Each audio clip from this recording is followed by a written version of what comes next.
batela mikombo. Yahweh, Yahweh, benisa mikombo. Yahweh, Yahweh, batela mikombo.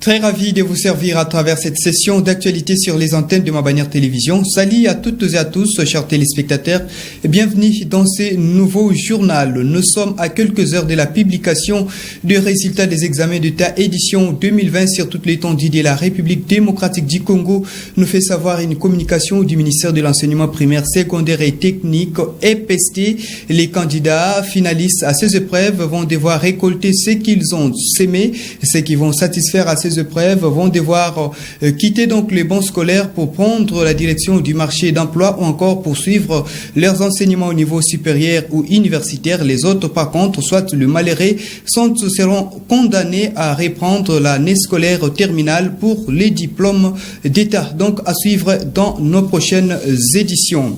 Les députés nationaux sont plus que déterminés pour tirer au clair la question de la taxe de registre des appareils mobiles RAM au cours de la plénière des séjours. Le ministre de Pétentique, Frédéric Kibassa, a répondu à la question orale lui adressée, une question orale avec débat autour de la taxe de registre des appareils mobiles RAM. Plusieurs recommandations lui ont été fournies.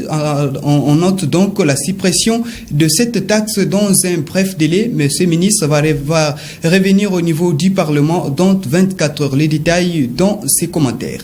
Le ministre national des Postes, Télécommunications, Nouvelles Technologies de l'Information et de la Communication, Pétentique, Frédéric Kibassa, a été entendu ce mercredi 29 septembre 2021 par les élus du peuple à travers une question orale avec débat lui adressée au sujet de la taxe de registre des appareils mobiles RAM depuis son activation il y a quelques mois. Après l'exposé du ministre de Pétentique sur l'activation, le prélèvement et l'importance de cette taxe, plusieurs députés ont haussé les tons sur cette affaire en évoquant les conséquences morales et financières que subissent la population. La majorité des députés qui ont intervenu au cours de cette séance plénière ont exigé la suppression de la taxe RAM dans un bref délai car cette taxe a été activée sans aucun fondement légal. Ils exigent également du bureau la mise en place d'une commission d'enquête pour auditer les comptes généraux de cette taxe et tirer au clair les processus d'affectation des fonds prélevés pour les comptes de cette taxe.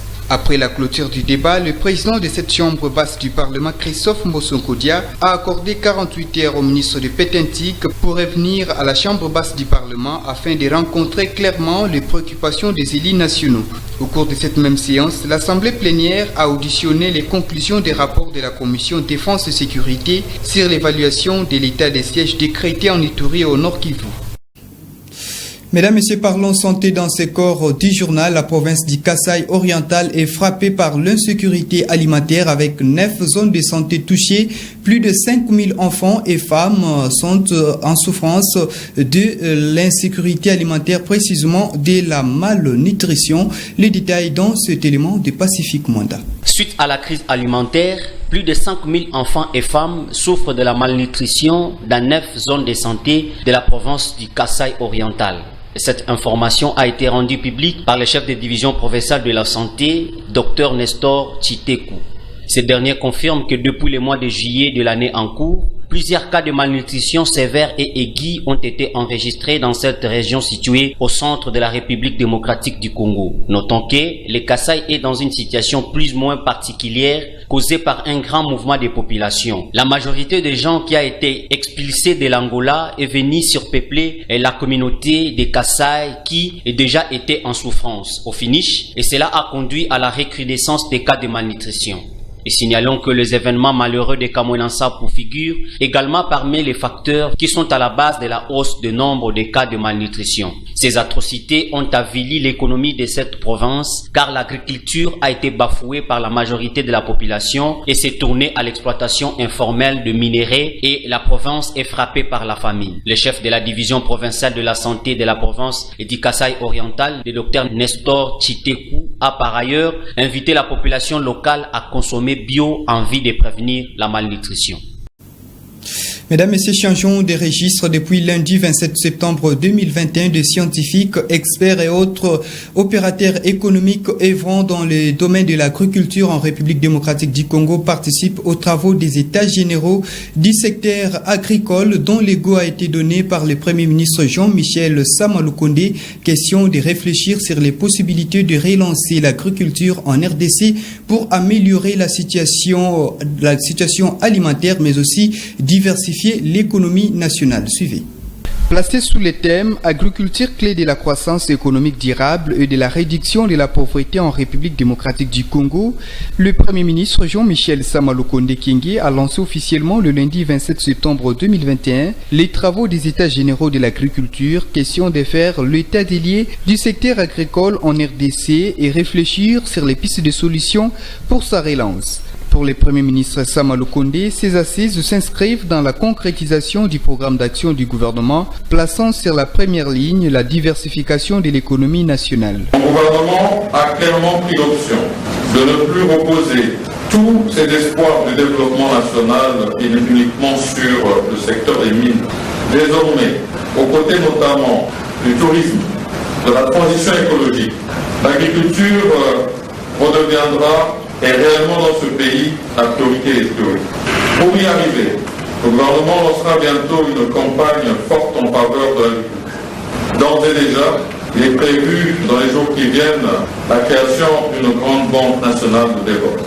Le ministre de l'Agriculture, Désiré Nzinga, a pour sa part exprimé la volonté de réfléchir avec les experts au cours de ces assises pour proposer des solutions précises pouvant aider d'une part à améliorer les conditions alimentaires de la population et d'autre part de démarrer la croissance économique en faisant de l'agriculture la priorité des priorités grâce à l'exploitation des milliers de terres arables qui regorgent la RDC. Quittons donc l'agriculture pour l'éducation. Nous sommes à quelques jours de la rentrée scolaire édition 2021-2022 sur toute l'étendue de la République démocratique du Congo. Mais jusque-là, pas d'engouement sur le marché en ce qui concerne l'achat des uniformes et des objets classiques. Les commerçants plaident pour la paye des fonctionnaires mais aussi demandent au gouvernement de pouvoir interdire la vente des uniformes et autres objets classiques dans les écoles privées tout comme publiques. La rentrée scolaire pour l'année 2021-2022 pointe à l'horizon sur toute l'étendue du territoire national. L'heure est à l'achat des uniformes et autres objets classiques pour le démarrage des cours le 4 octobre prochain. Mais jusque-là, le marché reste timide. Les vendeurs sont au rendez-vous, mais les acheteurs sont encore à compter. La plupart des commerçants évoquent la conjoncture économique du pays et font un plaidoyer aux autorités pour la paye des fonctionnaires. Que notre gouvernement pense à la paye des fonctionnaires pour le développement du pays, on doit prendre en compte l'éducation. Les parents n'ont pas d'argent alors que la rentrée scolaire c'est dans une semaine. Nous ne sentons pas encore l'engouement sur le marché. Une autre raison handicape la vente sur les marchés, c'est le phénomène vente des uniformes et autres objets scolaires dans certaines écoles privées tout comme publiques. Nous appelons le ministre de l'Éducation, Tony Mwaba, à mettre fin à ces désordres de la vente des uniformes. Les écoles doivent seulement assurer les enseignements au lieu de s'intéresser au commerce. Notons que la durée de la grande vacance a été sensiblement réduite suite au réaménagement du calendrier scolaire dû à la pandémie de la Covid-19. En dehors de nos frontières, la République française a annoncé de nouvelles décisions contre l'Algérie, le Maroc et la Tunisie pour lutter contre l'immigration, soit le surpeuplement dans son pays. En ce qui concerne l'immigration, une réduction de 50% des visas délivrés aux Maghrébiens, une question qui divise le monde. Des menaces, la France est passée aux sanctions. Emmanuel Macron a décidé de diviser par 2 le nombre de visas délivrés pour l'Algérie et le Maroc et une réduction de 30% pour la Tunisie. C'est une décision drastique, c'est une décision inédite, mais c'est une décision qui est nécessaire, qui est rendue nécessaire par le fait que ces pays n'acceptent pas de reprendre des ressortissants que nous ne souhaitons pas et que nous ne pouvons pas garder en France. Au Maroc, cette mesure ne passe pas. Le chef de la diplomatie parle d'une décision injustifiée et c'est aussi le sentiment général dans la rue. Nous considérons au Maroc que cette décision est une répression contre les Marocains et contre la liberté de voyage et de mouvement. On va avoir beaucoup d'étudiants qui veulent aller faire leurs études en France, qui ont fait la mission ici, et on va leur refuser le visa. Même réaction en Algérie, dont beaucoup de citoyens possèdent de la famille en France. Cela va mettre beaucoup de gens qui sont dans l'obligation de se rendre en France dans le pétrin.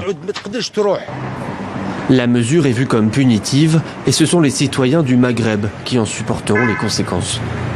On va porter atteinte au regroupement familial, au droit des personnes de vivre en famille. On va porter atteinte aussi à la grandeur de la France à travers le nombre de visas pour les étudiants. Le président de la République française, Emmanuel Macron, parle de rebattre les cartes de la diplomatie française en Afrique. Voici 3 pays du continent qui sont punis collectivement et à qui on va refuser de manière complètement arbitraire du droit d'avoir des visas pour faire pression en fait diplomatiquement sur leurs États. Une posture de fermeté du gouvernement français sur les questions migratoires alors que les élections présidentielles françaises sont prévues dans un peu moins de 7 mois. Et parlons sport avant de mettre point à cette session d'actualité. Les stades Mavungu d'Ensanda dans la province du Congo central a vécu le triomphe de l'association sportive Vutuka d'Ekikwit le mardi 28 septembre 2021 à l'issue de la finale des préliminaires zone ouest pour la montée en Ligue 2 de la Ligue nationale de football, l'INAFoot. L'association sportive Vutuka a disposé la jeunesse 4 étoiles de Kisantu sur la marque de 2 bizarriens. Le détail avec Ori Vanciala. Une mi-temps aura suffi au vert et noir du Grand Bandundu pour remporter le tournoi qualificatif zone ouest pour la montée en Ligue 2. L'ouverture du score est intervenue à la 19e minute de jeu avant le but du break 21 minutes plus tard, soit à la 40e. Auteur d'une prestation très moyenne, l'association sportive Vutuka de Kikwit a bien exploité les peu d'occasions dont elle a bénéficié le long du match, lui permettant de prendre les dessus sur la jeunesse sportive 4 étoiles de Kisantu. La contre-performance des équipes de football du Congo central s'accentue année après année. Si la 3e édition de la Ligue 2 a connu la participation de 4 clubs, le Football Club Even, le Football Club Nord Sport, le tout-puissant Mazembe de Kazangulu et l'association sportive Veti Club, ce dernier représentera seul la province à la 4e édition 2021-2022 suite à l'élimination de la JS 4 étoiles. C'est malheureux. Pendant le tournoi qualificatif, la JS 4 étoiles de Kisantu n'a pas été assistée par la province. En l'occurrence, les autorités du Congo central, entre autres le ministre provincial des Sports. Ce fut pourtant le cas pour les visiteurs. JS 4 étoiles était abandonné à son triste sort. Maintenant que Veti Club est resté seul en Ligue 2, l'assistance de la province est fort attendue. Que dit maintenant la province du Congo central? Le Congo central perd en nombre de participants, ce qui est tout le contraire pour l'ex-province du Bandundu qui voit l'association sportive Ndombe être rejoint par l'AS Vutuka, récent vainqueur du tournoi qualificatif zone ouest. C'est la fin de ce journal réalisé par Shadrach Mavungu. Merci une fois de plus de nous choisir pour vous informer. Bonne suite des programmes sur les antennes de Ma Bannière Télévision et Ma Bannière FM. Au revoir chez vous.